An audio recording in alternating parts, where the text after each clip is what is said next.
بسم الله الرحمن الرحيم وبه أستعين وأصلي وأسلم على نبينا محمد سيد الأولين والآخرين وعلى آله وأصحابه ومن تبع هداهم بإحسان إلى يوم الدين أما بعد. Le statut obligatoire du Hajj, écrit par le professeur al-Sheikh Abdissalam ibn Salim al-Suhaymi hafidhahullah ta'ala wa ra'ah, traduction et adaptation par Karim al-Zantisi, récité par Mohammed ibn Mustafa al-Ambari. Au nom d'Allah l'infiniment miséricordieux, le très miséricordieux, le statut obligatoire du Hajj, c'est un petit livre qui contient son statut, ses mérites, les conditions le rendant obligatoire et la meilleure formule à choisir. Premièrement, la définition du Hajj. D'un point de vue terminologique, plusieurs définitions proches au niveau du sens. Par exemple, Ibn Abi Ubayrat rahimahullah ta'ala propose la définition suivante. Il a dit que le pèlerinage, il correspondant à des œuvres déterminées accomplies dans un lieu déterminé à une période déterminée.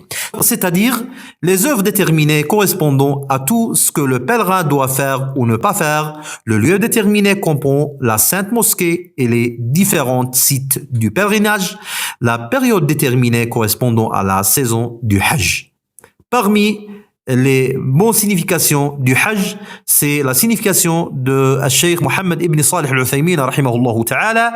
Il a défini le pèlerinage, il a dit le pèlerinage c'est vouer l'adoration à Allah subhanahu wa ta'ala en accomplissant les rites du pèlerinage conformément à la tradition du sunnah de notre prophète Mohammed sallallahu alayhi wa alihi wa sallam. Deuxièmement, le statut du Hajj. Le pèlerinage est compté parmi les 5 piliers sur lesquels repose l'islam. Son aspect obligatoire puise ses origines dans le Coran, la Sunna et le consensus. Quant au Coran, Allah subhanahu wa ta'ala a dit « وَلِلَّهِ عَلَى النَّاسِ حِجُّ الْبَيْتِ مَنِ اسْتَطَاعَ إِلَيْهِ سَبِيلًا وَمَنْ كَفَرَ فَإِنَّ اللَّهَ غَنِيٌّ عَنِ الْعَالَمِينَ » C'est-à-dire, tous les gens doivent envers Allah faire le pèlerinage à la maison sacrée pour celui qui le peut. Si quelqu'un veut régner, Allah se passe alors aisément de l'humanité. Ainsi, quiconque n'est pas convaincu de son aspect obligatoire est un mécréant. Allah subhanahu wa ta'ala a dit également وَأَتِمُّ الْحَجَّ وَالْعُمْرَةَ لِلَّهِ, c'est-à-dire achever pour Allah le Hajj et la Umrah. Au niveau de la Sunna, notre prophète Mohammed sallallahu alayhi wa sallam a dit بُنِيَ الْإِسْلَامُ عَلَى خَمْسٍ وَعَدَّ مِنْهَا الْحَجِّ, c'est-à-dire il a dit l'islam est fondé sur 5 piliers et il a compté parmi eux le pèlerinage. Il a cité notamment le pèlerinage d'après Abu Hurayrata radiyallahu anhu an al-Nabi sallallahu alayhi wa sallam dans un autre hadith. Il a dit alayhi salatu wassalam يا أيها الناس إن الله قد كتب عليكم الحج فحجوا فقام أحد الصحابة وهو الأقرع بن حابس فقال أفي كل عام يا رسول الله فسكت النبي صلى الله عليه وسلم فأعادها عليه 3 مرات فقال النبي صلى الله عليه وسلم لو قلت نعم لوجبت ولما استطعتم ذروني ما تركتكم.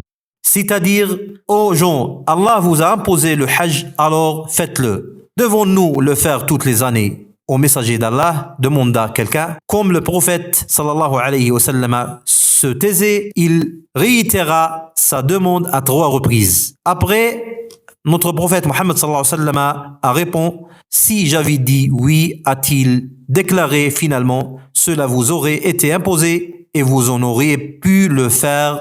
Épargnez-moi des choses, ajouta-t-il ensuite, dont je ne vous ai pas parlé. » Par ailleurs, la communauté s'accorde à reconnaître l'aspect obligatoire du Hajj qu'il faut effectuer au moins une fois dans la vie pour toute personne capable de le faire. Troisièmement, les mérites du Hajj. Bon nombre de hadiths parlent des mérites du Hajj, par exemple. Premièrement, selon Abu Hurayrata radiyallahu anhu, quelle est la meilleure œuvre demanda-t-on au prophète Mohammed sallallahu alayhi wa sallam. Notre prophète Mohammed sallallahu alayhi wa sallam a répondu la foi en Allah et son messager. Quelle est la meilleure œuvre ensuite? Il a dit la lutte dans le sentier d'Allah. Quelle est la meilleure ensuite? Il a dit le pieux pèlerinage. Deuxièmement, selon Abu Hurairah radhiyallahu anhu, j'ai entendu dire le messager d'Allah sallallahu alayhi wa sallam, quiconque accomplit le hajj sans dire ou faire de mauvaises choses, il en revient comme le jour où sa mère l'a mis au monde. Troisièmement, la mère des croyants Aïcha radhiyallahu anha s'est exclamée: Ô messager d'Allah, nous voyons que le jihad est la meilleure œuvre. Ne devrions-nous pas le faire, nous les femmes? Il a dit: le meilleur jihad toutefois, c'est un pieux pèlerinage. Le pieux pèlerinage Hajj al-Mabrour, selon certains savants, signifie qu'il est accepté, selon d'autres, il correspondant à celui qui n'a été altéré par aucun péché. Les définitions retenues sont proches les unes les autres au niveau du sens. Autrement dit, il correspondant au Hajj accompli fidèlement par le pèlerin, comme il a été prescrit et sous sa meilleure forme. Mais certes, Dieu seul le sait. Quatrièmement, les conditions rendant le Hajj obligatoire. Les conditions à remplir pour que le Hajj soit obligatoire sont au nombre de 5. Il faut être musulman, saint d'esprit, pubère, libre et apte à le faire. Ces conditions sont reconnues à l'unanimité des savants. Celles-ci se répartissent en 3 catégories. Premièrement, les conditions de validité ou nécessaires rendant l'aspect du Hajj obligatoire.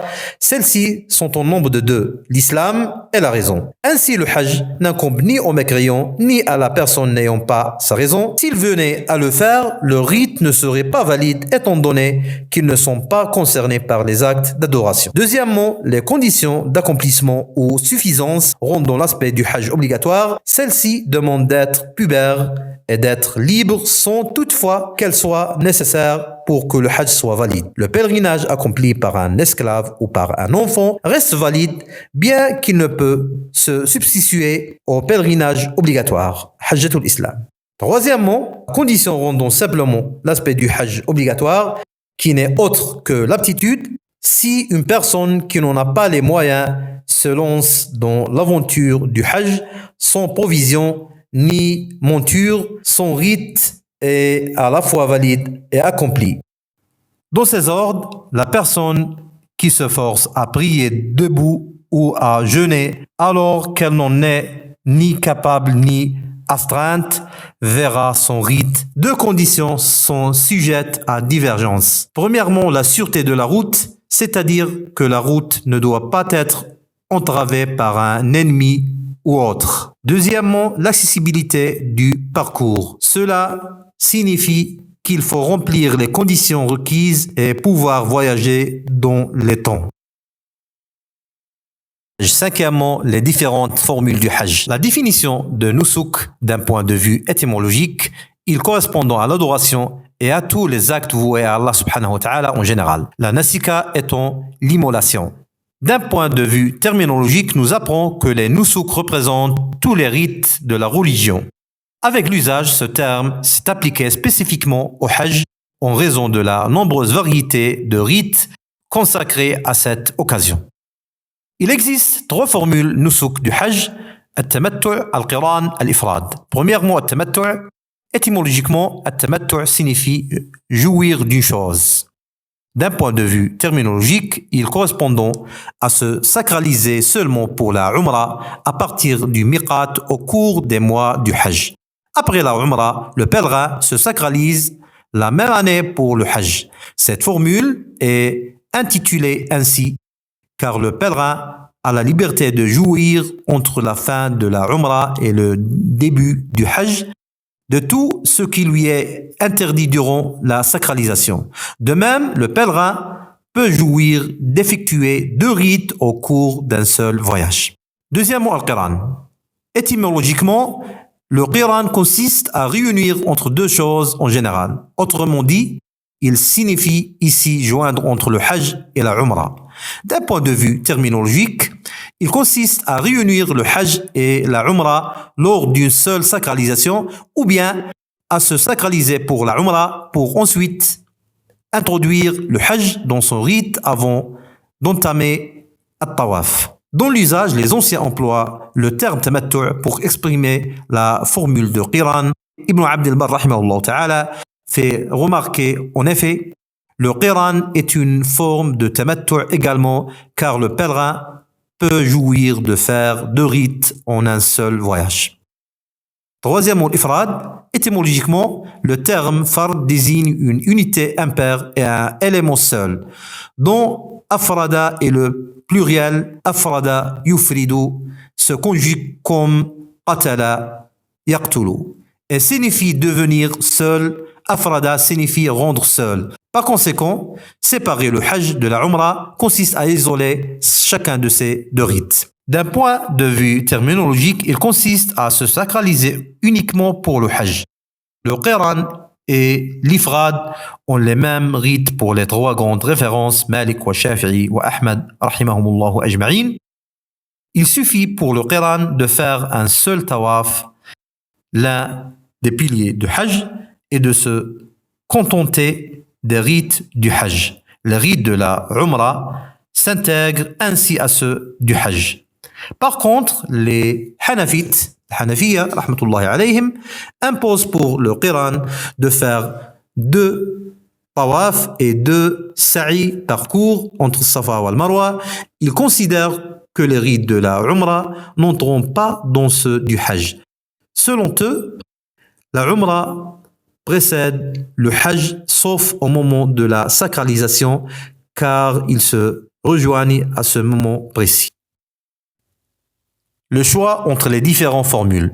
Plusieurs savants mentionnent qu'il est autorisé à l'unanimité de choisir l'une des 3 formules du hajj pour toute personne responsable en règle générale. Mais en réalité, il n'est pas concédé à ces honorables savants que l'autorisation de se sacraliser en choisissant n'importe laquelle des 3 formules fasse l'unanimité des opinions. Cheikh al-Islam Taymiyya rahimahullah ta'ala souligne en effet, il est certifié selon Ibn Abbas et une partie des anciens que at-tamattu' est obligatoire selon eux. Quiconque fait le tawaf et le sa'i se désacralise automatiquement s'il n'a pas emmené son offrande avec lui. Qu'il ait l'intention de le faire ou non. Pour eux, le tamattu' est désigné à tout le monde. Cet avis est celui d'Ibn Hazm et d'autres dahilites, les savants qui s'appuient le plus souvent sur le sens apparent des textes. 2 opinions sont donc à recenser concernant cette question. La première, il est autorisé de se sacraliser en choisissant n'importe laquelle des 3 formules, selon l'opinion de la plupart des savants parmi les compagnons, leurs successeurs et les générations suivantes. Cette opinion est celle des références des 4 écoles de jurisprudence.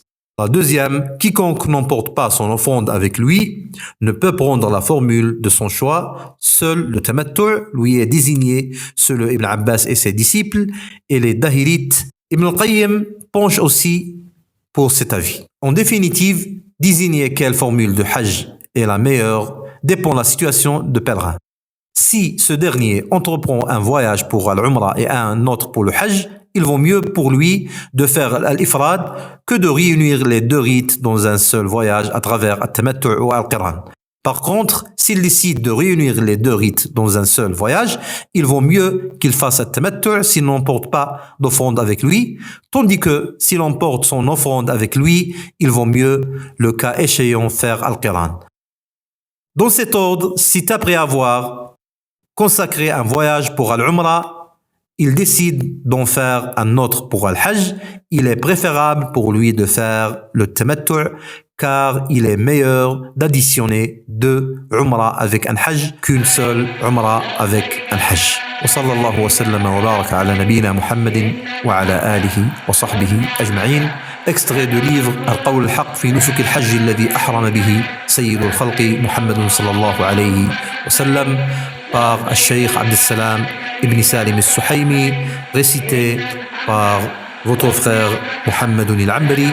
سبحانك اللهم وبحمدك أشهد أن لا إله إلا أنت أستغفرك وأتوب إليك والحمد لله رب العالمين.